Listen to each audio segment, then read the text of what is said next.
కరీంనగర్, ఆదిలాబాద్, నిజామాబాద్, మెదక్ జిల్లాల బీజేపీ అభ్యర్థి విద్యావేత్త మల్క కొమ్రయ్యను ఆశీర్వదించండి. విద్యారంగంలోని టీచర్ల సమస్యలను చట్టసభల్లో గట్టిగా పోరాడుతాం. మొదటి ప్రాధాన్యత ఓటు వేసి టీచర్స్ ఎమ్మెల్సీగా గెలిపించండి. మీరు గమనించే ఉంటారు, అమెరికా అధ్యక్షుడిగా డొనాల్డ్ ట్రంప్ ప్రమాణ స్వీకారం చేయడం, ఆ తర్వాత మీడియాను అడ్రస్ చేయడం, ఉపన్యాసాలు ఇవ్వడం, ఈ అన్నిట్లో కూడా ఒక ఆసక్తికరమైన అంశం మీరు చూసి ఉండాలి. ఒక లెటర్ గురించి మీడియాతో మాట్లాడుతున్న సమయంలో ప్రస్తావించారు. ఏంటి అంటే, outgoing president Joe Biden incoming president Donald ట్రంప్కు ఒక లెటర్ రాశాడు, ఒక లెటర్ కవర్ అందజేశాడు. ఇది ఏంటి, ఇలా లెటర్ అందజేయడం ఏంటి అంటే, అమెరికాలో ఒక ట్రెడిషన్ అయిపోయింది. ప్రెసిడెంట్గా వెళ్ళిపోతున్న వారు కొత్తగా వస్తున్న ప్రెసిడెంట్కు తమ చేతి రాతతో తామే రాసిన ఒక ఉత్తరాన్ని అందజేస్తారు. అంతకుముందు బైడెన్ ప్రెసిడెంట్ అయినప్పుడు ట్రంప్ కూడా ఇలాగే ఒక ఉత్తరాన్ని అందజేశాడు. ఇది ఒక సాంప్రదాయంగా మారిపోయింది. సో ఈ సాంప్రదాయంలో భాగంగా బైడెన్ కూడా ఒక లవ్ లెటర్ అనుకోండి, వెళ్ళిపోతూ ట్రంప్కు ఒక లెటర్ ఇచ్చాడు. ఒక హీటెడ్ ఎలక్షన్ సీజన్, ఎన్నికల్లో ఒకరికొరు విమర్శించుకుంటారు, తీవ్రంగా ప్రశ్నించుకుంటారు. ఆఖరికి ఎలక్షన్స్ అన్నీ అయిపోయినాయి కనుక ఒక ఉత్తరం రాసుకుంటారు. ఈ ఉత్తరంలో కాస్తంత అడ్వైస్ ఉంటుంది, కాస్తంత హ్యూమర్ ఉంటుంది, కాస్తంత సార్వజనీనమైన అంశాలు, హ్యుమానిటేరియన్ అంశాలు ఉంటాయి. ఇదొక ట్రెడిషన్. కానీ ఈ ట్రెడిషన్ ఒక ఇంట్రెస్టింగ్ క్వశ్చన్ రైజ్ చేసింది. అసలు ఈ చేతి రాత ఏంటి, ఏమైంది చేతి రాత, ఎక్కడ పోయింది? మీరు చాలామంది ఒక ప్రశ్న వేసుకోవాలి. మనము ఒక పేజ్ రాసి ఎన్ని రోజులైంది? నేనైతే దాదాపు నియర్లీ 20 years దాటిపోయింది. 2003లో మొదటిసారి కంప్యూటర్ కొన్నాను. ఈ 21 yearsలో బహుశా నేను 2 పేజీలు కూడా రాయలే, నాట్ ఈవెన్ 2 pages. సంతకం చేయడము ఎప్పుడన్నా మినహా రాసింది లేదు. ఎప్పుడన్నా రాయాల్సి వస్తే ఒక 4-5 పాయింట్స్. ఎందుకంటే ఇవాళ మొబైల్ ఫోన్ మనకు నోట్ ప్యాడ్గా మారింది. ఏమైనా పాయింట్ నోట్ చేసుకోవాలన్నా మొబైల్ ఫోన్లోనో ఐప్యాడ్లోనో మనం నోట్ చేసుకుంటాం. లేదు ఎవరికన్నా మెసేజ్ పెట్టాలన్నా ఇవాళ మనం డిజిటల్గానే ఆన్లైన్లో పెట్టేస్తాం. ఈవెన్ సంతకాలకు కూడా డిజిటల్ సిగ్నేచర్లు వచ్చాయి. ఈవెన్ పెన్ను పేపర్తో సంతకం పెట్టాల్సిన అవసరం లేని కూడా వచ్చింది.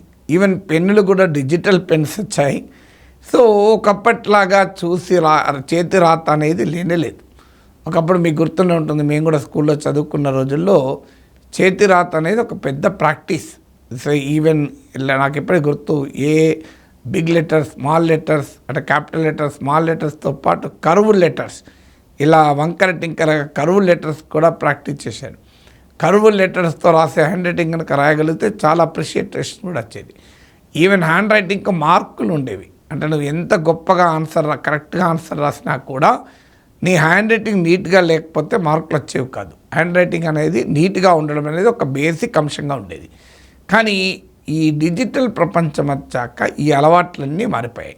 ఇప్పుడు స్టడీస్ ఏం చెప్తున్నాయంటే 1/3 of the children, 1/3 of the people గత 6 నెలల్లో ఒక్కసారి కూడా పేపర్ పైన పెన్ను పెట్టలేదని.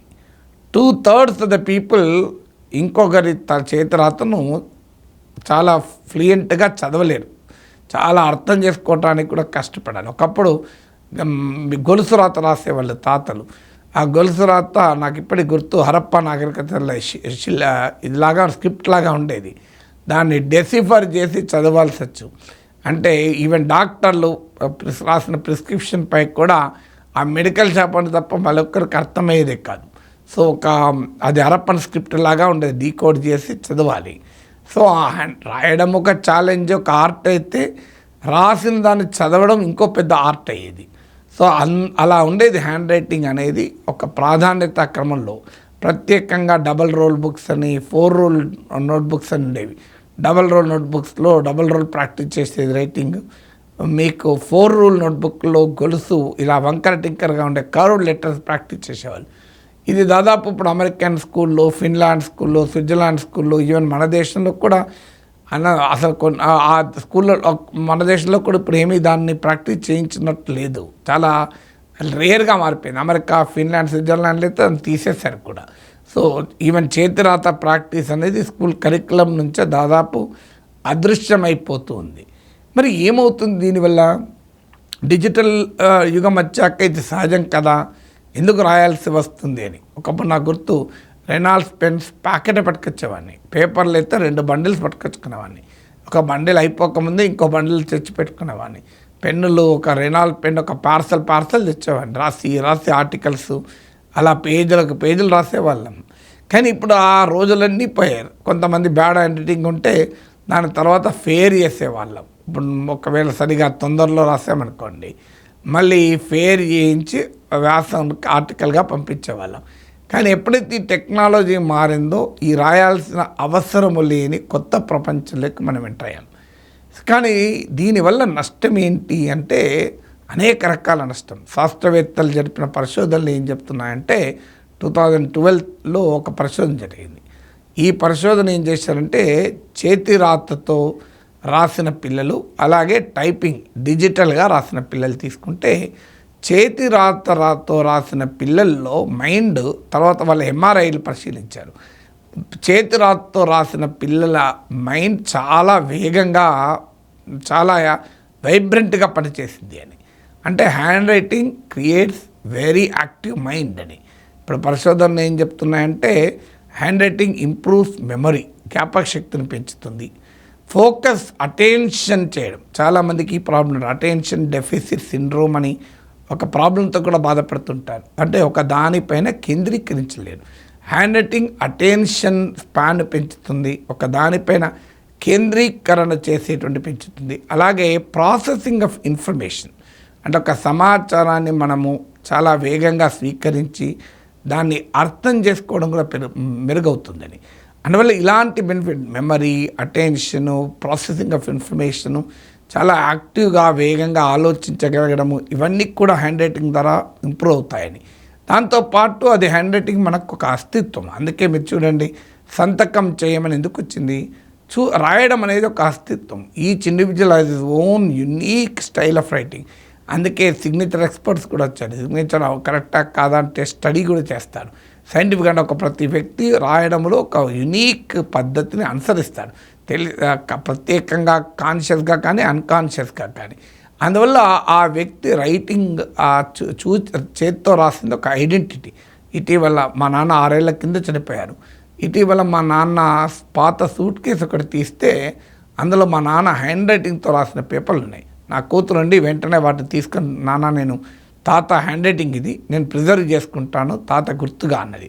చాలా సంతోషం అనిపించింది. అంటే మన వాళ్ళ ఐడెంటిటీ, అస్తిత్వం ఆ హ్యాండ్ రైటింగ్ చూసినప్పుడు మా నాన్నని చూసినంత ఆనందం వేసింది. నా హ్యాండ్ రైటింగ్లో మా నాన్నని చూసుకున్నాం, అందుకే నా కూతురు అలా మాట్లాడింది. అది వాళ్ళ తాతను చూసుకున్నది హ్యాండ్ రైటింగ్లో. సో అందువల్ల ఒక హ్యాండ్ రైటింగ్ ఒక వ్యక్తిత్వాన్ని కూడా ఇస్తుంది. అందువల్ల అన్ఫార్చునేట్లీ డిజిటల్ యుగంలో మనము ఈ చేతి రాత అనేది మర్చిపోతున్నాం. ఫలితంగా ఏం జరుగుతుంది? దాని ప్రభావం వల్లనే మెమరీ దెబ్బతింటోంది, అటెన్షన్ ఇవ్వలేకపోతున్నాం. ఇలా చాలా మనిషి ఒక దానిపైన ఫోకస్ చేయలేని పరిస్థితి వచ్చింది. Serious thinking, loud thinking, indepth thinking తగ్గిపోతుంది.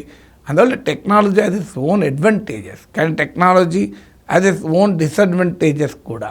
అందువల్ల ఈ బైడెన్ రాసిన లెటర్ చూశాక అనిపించింది, still writing has its own relevance.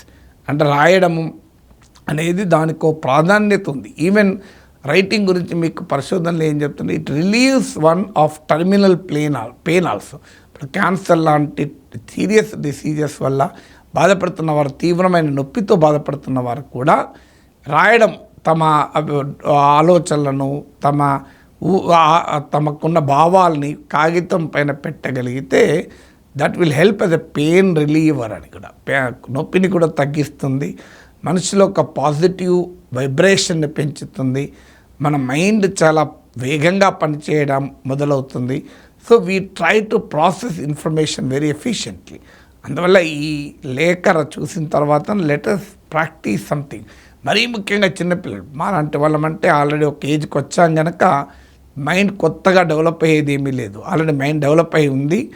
అందువల్ల ఉన్న మైండ్ కాపాడుకోగలిగితే చాలా ప్రిజర్వ్ చేసుకోగలిగితే.